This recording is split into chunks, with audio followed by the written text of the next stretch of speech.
Everyone, Sonia's family blog চ্যানেলে আপনাদের সবাইকে আরও একবার স্বাগত জানাচ্ছি। আশা করছি কাছে কিংবা দূরে যে যেখানেই আছেন সবাই অনেক অনেক ভালো আছেন। আলহামদুলিল্লাহ, আমরাও সবাই ভালো আছি।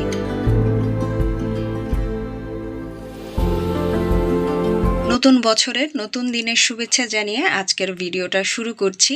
এখন অনেকেই বলবেন, আপু বছর তো শুরু হয়ে গিয়েছে, বেশ অনেক দিন হলো, এখন কেন নতুন বছরের শুভেচ্ছা জানাবেন? আসলে ভিডিওটা আমার নতুন বছর উপলক্ষেই করা ছিল, যেহেতু এখন ব্যস্ততা অনেক বেশি বেড়ে গিয়েছে।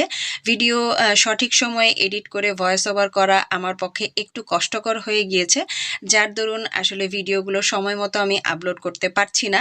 তারপরও নতুন বছর উপলক্ষে যেহেতু আমার ভিডিওটা করা ছিল, তো সেই জন্য নতুন বছরের শুভেচ্ছা তো সবাইকে জানাতেই হয়। যাই হোক, নতুন বছরের শুভেচ্ছা জানিয়ে এই ভিডিওটা শুরু করছি। আশা করছি আজকের ভিডিওটাও আপনাদের সবাইকে বেশ ভালো লাগবে।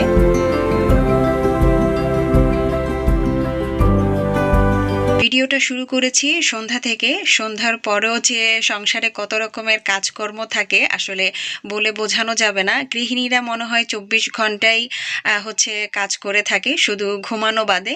তো বেশ কিছু কাপড় জমেছিল, সে কাপড়গুলোই ভাঁজ করে নিচ্ছি।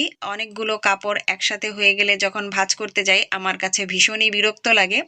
সকাল থেকে কাজকর্ম করার ফাঁকে ফাঁকে কাপড় কিছু ভাঁজ করে রেখে দিই, তারপরও দেখা যায় যে দুপুরে কিছু কাপড় শুকিয়ে যায়, সেগুলো তখন সন্ধ্যার সময় ভাঁজ করি। আর কাপড় ভাঁজ করতে আমার কাছে যে কি পরিমাণে বিরক্ত লাগে সেটা আসলে বলে বোঝাতে পারবো না। সারাদিন কাজ করার পর সন্ধ্যার সময় যখন একটু চা খেয়ে রিল্যাক্স করতে যাব, তখনও দেখা যায় যে কাজ কোনো না কোনো জমে থাকে। যাই হোক, আমরা গৃহিণীরা আমাদের তো কাজ করতেই হবে, এগুলো আসলে ফেলে রেখেও কোনো মানে লাভ হবে না, এগুলো আমাকেই করতে হবে। যার দরুন ভাবলাম অনেক জমা না হয়ে যেগুলো হয়েছে সেগুলোকেই ভাঁজ করে ফেলি। দেখা যায় যে হালকা ঠান্ডায় যে কাপড়গুলো বের হয়েছিল সেগুলোকে ধুয়ে আবার রেখে দিচ্ছি। আবার যখন ঠান্ডাটা কমে যাবে তখন তো আবার এগুলোকে বের করতে হবে। বাহিরে থাকলে দেখা যাবে যে ধুলাবালি পড়বে, সেই জন্য। আর আপনাদের ভাইয়া চা খেয়ে বাহিরে গিয়েছে, সেখান থেকে ভ্যানে করে আমার খুব পছন্দের দুটো জিনিস নিয়ে আসতে গিয়েছে, যেগুলোর জন্য আমি অনেক বছর ধরে আসলে অপেক্ষা করছিলাম। পছন্দ মতো জিনিস পাচ্ছিলাম না বলে কিনিনি, বেশ ধৈর্য ধরেই ছিলাম। তো এই তো আপনাদের ভাইয়া অলরেডি চলেও এসেছে। আমার কিন্তু কাপড়গুলো ভাঁজ করে জায়গা মতো আমি রেখে দিয়েছি। বেশ অনেক দিনের অপেক্ষার পর আমার পছন্দের দুটো জিনিস একসাথেই আপনাদের ভাইয়া কিনে দিয়েছে। আলহামদুলিল্লাহ, আসলে ধৈর্যের ফল যে অনেকটা মিষ্টি হয় সেটা এই বছরের শুরুতেই আমি সেটা পেয়েছি। অনেক কিছুই এবছর আপনাদের ভাইয়া আমাকে কিনে দিয়েছে। গত বছর লাস্ট মান্থটা আমার জন্য খুবই কষ্টসাধ্য ছিল, কারণ বাসার পুরো পরিবারের লোকজন আমরা অসুস্থ ছিলাম, সেই সাথে আমি সবচেয়ে বেশি অসুস্থ ছিলাম। আর সোহানা তো দেখা যায় যে প্রত্যেক বছরে ঠান্ডার সময় একটু বেশি অসুস্থ থাকে, তার মাঝখানে তার পরীক্ষা থাকে, সব মিলিয়ে সে একটু বেশি অসুস্থ হয়ে পড়ে। কিন্তু এবারই আমি সবচেয়ে বেশি অসুস্থ ছিলাম, আর আল্লাহর কাছে দোয়া করছিলাম যেন আমার 26 সালটা ভালো যায়, আমরা সবাই যেন পরিবার পরিজনদেরকে নিয়ে ভালো থাকতে পারি, সুস্থ থাকতে পারি। তো আলহামদুলিল্লাহ আমরা সবাই ভালো আছি। সেই সাথে আমার পছন্দের জিনিসগুলো আপনাদের ভাইয়া আমাকে কিনে দিয়েছে, এটা ভাবতেই আমার কাছে আসলে সবচেয়ে বেশি ভালো লাগে। তো আমার 3 পাল্লার একটা আলমারি আর 2 পাল্লার একটা শোকেস, এই দুইটার খুবই প্রয়োজন ছিল। তো এই দুটা জিনিস আসলে আমার বাসায় ছিল না, বেশ কয়েক বছর হয়ে গিয়েছে। আর বাসায় যেহেতু জায়গার একটু অভাব, তো বেশ চিন্তা ভাবনা করেই আসলে এগুলো নিতে হয়েছে। তো এই তো ভ্যান দিয়ে দুটা জিনিসই একসাথে নিয়ে এসেছে, আর আমি দুপুরবেলায় আপনাদের ভাইয়া সহকারে জায়গাগুলো ফাঁকা করে পরিষ্কার করে রেখে দিয়েছি।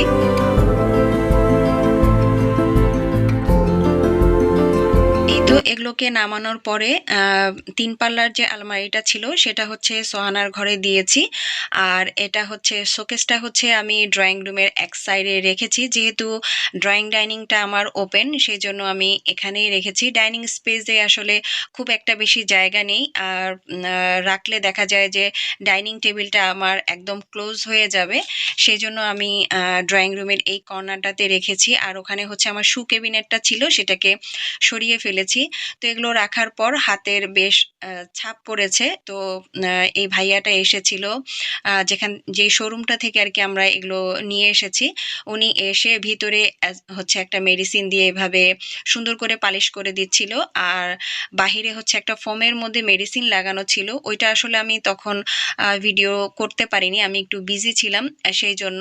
তো ওইটা দিয়ে খুব সুন্দরভাবে হচ্ছে উনি পালিশ করে দিয়েছে আর আমাদেরকে বলে দিয়েছে যে এর পরবর্তীতে যদি কোনোভাবে দাগ পড়ে যায় বা উপরে দেখতে খারাপ লাগে তো আপনারা এটা কিনে নিয়ে এসেও হচ্ছে এভাবে পালিশ করে দিবেন, কারণ যে ফোমটা থাকে সেটার মধ্যে মেডিসিনটা মেশানো থাকে। তো এখন হচ্ছে ভিতরের অংশগুলো উনি পালিশ করে দিচ্ছে, তারপরে হচ্ছে এই যে ফোমটা দিয়ে বাহিরের অংশগুলো দিচ্ছে। এভাবে দেওয়ার পরে একদম নতুনের মতো হয়ে গিয়েছে, যদিও এগুলো একদমই নতুনই ছিল, আনার সময় যেহেতু হাতের ছাপ পড়েছে তাই ওনারা এভাবে করেই হচ্ছে সবগুলো খুব সুন্দরভাবে পালিশ করে দিচ্ছিল। আর পালিশ করে দেওয়ার পর একদম এত বেশি চকচক করছিল, দেখতে খুবই ভালো লাগছিল। তো ওনারা আমাদেরকে শিখিয়ে দিয়ে গিয়েছে যে কিভাবে এগুলোকে পরবর্তীতে পালিশ করা যায়। তো এই তো সবকিছু খুব সুন্দরভাবে পালিশ করে দিচ্ছে।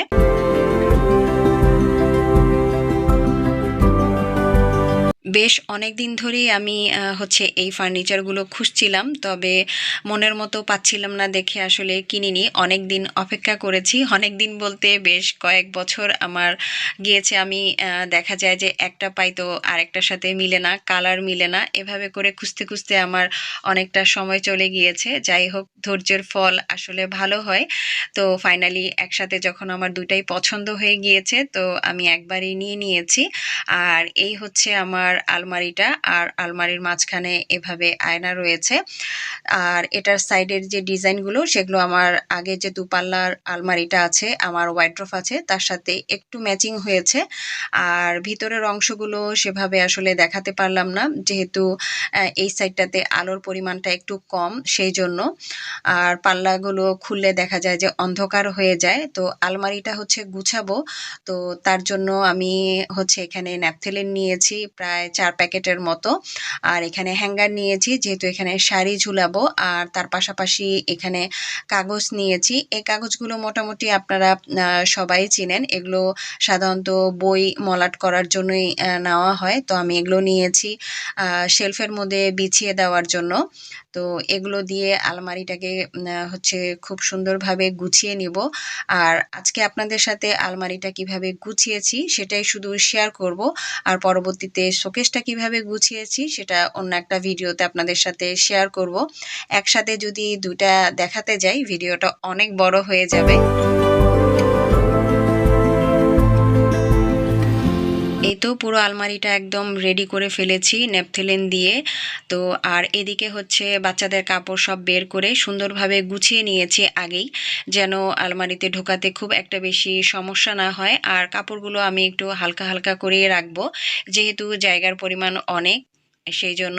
তো একটা পাল্লায় পুরাটাতেই হচ্ছে আমি সোহানার কাপড় দিয়ে দিয়েছি, যেন কাপড় একসাথে হিজিবিজি হয়ে না যায় সেই জন্য।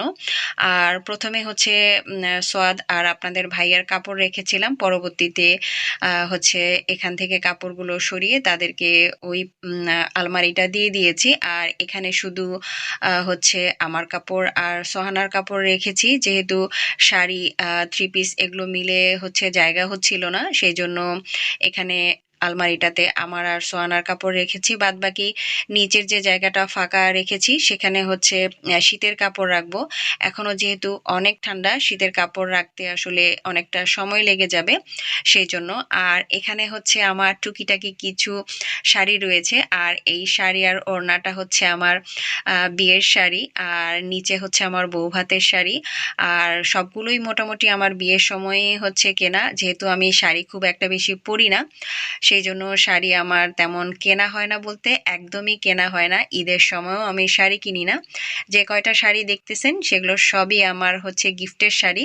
কিছু বিয়ের সময় হচ্ছে গিফট পেয়েছিলাম, আর কিছু ভাইদের বিয়ের সময় গিফট পেয়েছিলাম। এছাড়া হচ্ছে এই নীল শাড়িটা হচ্ছে আমার মেজ ননদ আমাকে দিয়েছে যখন উনি আমেরিকা থেকে এসেছিল। এই তো সবই গিফটের শাড়ি। এখন শাড়িগুলো হচ্ছে রেখে দিচ্ছি। আমার মেয়ের খুবই পছন্দ এই শাড়িগুলো। সে অনেক পছন্দ করে আমার শাড়িগুলো, বিশেষ করে আমার শাড়ি, থ্রি পিস তার সব খুবই পছন্দ। সেজন্য সে তার কাছেই হচ্ছে আমার সব কাপড় চোপড় রেখেছে, যেন তার যখন ভালো লাগে সেগুলো সে পরতে পারে। তো যাই হোক, আলহামদুলিল্লাহ যা আছে আমি এতেই অনেক খুশি। আর সবগুলো খুব সুন্দরভাবে এখন গুছিয়ে রেখে দিচ্ছি। প্রত্যেকটা মেয়েরই একটা স্বপ্ন থাকে, তার সংসারের জিনিসপত্রগুলো থাকবে তার শখের এবং খুব সুন্দরভাবে সাজিয়ে গুছিয়ে রাখবে। তো আলহামদুলিল্লাহ আমার এই ছোট্ট সংসারের প্রত্যেকটা জিনিসই আমার পছন্দের এবং সেই সাথে আমার শখের। আপনাদের ভাইয়া চেষ্টা করে তার সাধ্যের মধ্যে আমার শখের জিনিসগুলো কিনে দেওয়ার। তো আলহামদুলিল্লাহ বছরের শুরুতেও আমি আমার পছন্দের জিনিসপত্রগুলো পেয়ে গিয়েছি। সেই সাথে আমাকে আরও অনেক কিছুই কিনে দিয়েছে, যেগুলো আমি পরবর্তীতে আপনাদের সাথে শেয়ার করব। একসাথে সব তো দেখানোর অনেক ইচ্ছা থাকে, কিন্তু ভিডিও যে কত বড় হয়ে যাবে আসলে সেই জন্য আর দেখালাম না। যাই হোক, কথা বলতে বলতে আমার পুরো আলমারিটা একদম গোছানো হয়ে গিয়েছে। এখানে আমি থ্রি পিসগুলোকে ভাগ ভাগ করে নিয়েছি। যেগুলো আমার সবসময় পরা হয় সেগুলো আমি এক সাইড করে রেখেছি, মানে একটা শেলফে দিয়েছি। আর যেগুলো সবসময় পরা হয় না সেগুলোকে একটু আলাদা করে রেখেছি। আর কালার যেগুলো হচ্ছে একই রকমের কালার সেগুলোকে একভাবে রেখেছি। তো এভাবে আসলে গোছাতে আমার কাছে বেশি ভালো লাগে। এখানে যেহেতু স্পেস অনেক আছে সেজন্য আমি এভাবেই রেখেছি। ঠিক সোহানাটাও ঠিক একইভাবে আর কি আমি রেডি করে দিয়েছি। যেগুলো পরে ও কোচিংয়ে যায়, ওর থ্রি পিস, ও যেগুলো পরে বিয়ে বাড়িতে যায় সব আলাদা আলাদা করে দিয়েছি। এতে হবে কি, আলমারিটা খুব সুন্দরভাবে গোছানো থাকবে। ও যখন কাপড়গুলো নিবে তখন যেন এলোমেলো না হয়, সেজন্য এইভাবে গুছিয়ে দিয়েছি। প্রত্যেকটা জিনিস এমনভাবে রেখেছি যেন ওর হাতের নাগালেই পেয়ে যায়।